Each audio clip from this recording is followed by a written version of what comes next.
Paris, I promise I'll be there for you no matter what, Kurt told his younger sister when they were 9 and 7, respectively. It was the night their father left their family forever, but not before yelling something unforgivable. Before we continue, please take some time to subscribe to Dailydose, like, and share this video with your friends. No one will put up with her, he screamed angrily, which made Paris bawl her eyes out. Luckily, her mother, Sonia, and her brother were there to comfort her. Kurt pledged to be by her side no matter what happened, and he fulfilled that promise until decades later when something threatened to break their bond. When Paris was in her early 60s, her husband, Shane, whom Kurt had trusted to care for her all these years, died. Additionally, her son left their house at 18 to travel the world. He never called or checked in. Kurt had to step in again to be her caregiver, and it only got worse when she turned 67 as her muscles gave out, and she was wheelchair-borne for good. But Kurt didn't mind. He made a promise to his sister years ago, and he loved her dearly. However, he didn't realize that someone important in his life would have a problem with this situation. I don't want you to go there anymore. We're supposed to be enjoying our golden years together. We had plans to travel the country in an RV. When are we going to do that? Kurt's wife, Emily, complained one night after he had spent all day at his sister's house. Emily, Paris is my sister. I have to be there for her. This is no time to think about traveling. She's all alone and can't move well anymore. It's terrible. Kurt shook his head sadly. I feel bad for her, but we could just hire someone to care for her. This is not your job, Emily added, gesturing with her arms. It is my job. I promised I would never abandon her, Kurt continued, frowning at her. That was years ago, and things change over time. You never expected her to become paralyzed, and I mean you also have other priorities. We could visit our grandchildren and have fun. You don't have to do this, she stated, her voice getting higher. It is my job. Kurt snapped loudly but lowered his voice immediately as he tried to serve himself a glass of water. I'm sorry.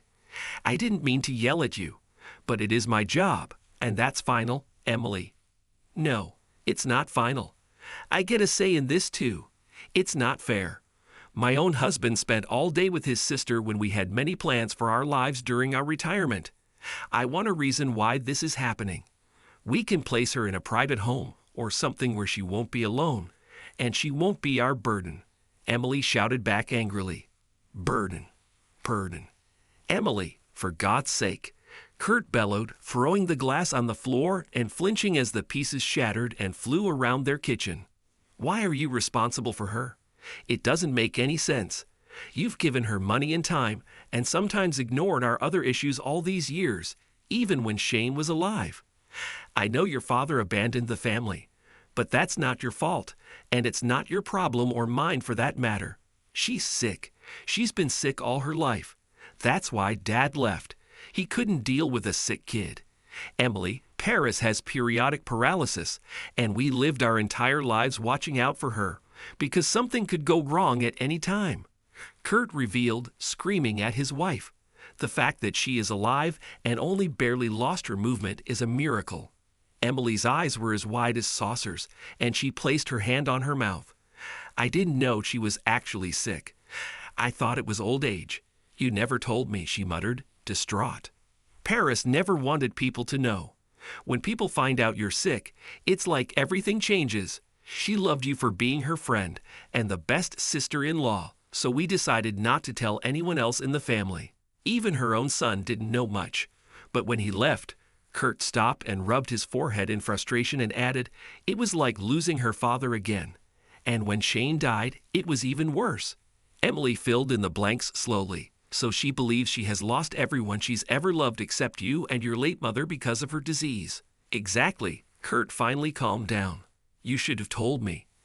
I could have helped too, she added, unable to meet his eyes. Kurt approached her and wrapped her in his arms. I know you would have. I'm sorry I didn't say anything, but it was my promise after all. I didn't want you to feel obligated to, he said, kissing his wife's forehead. Emily sniffled gently and laid her head on his shoulder. I don't feel obligated. She's my sister-in-law, and we're family. We have to stick together, she said with conviction.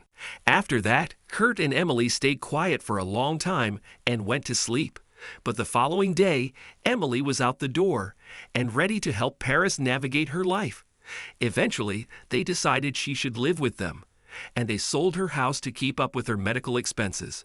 Paris tried to object, but Emily insisted.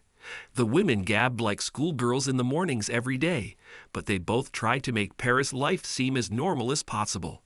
Kurt thanked his wife for being there too, and they never talked about that awful fight. Family had to come first.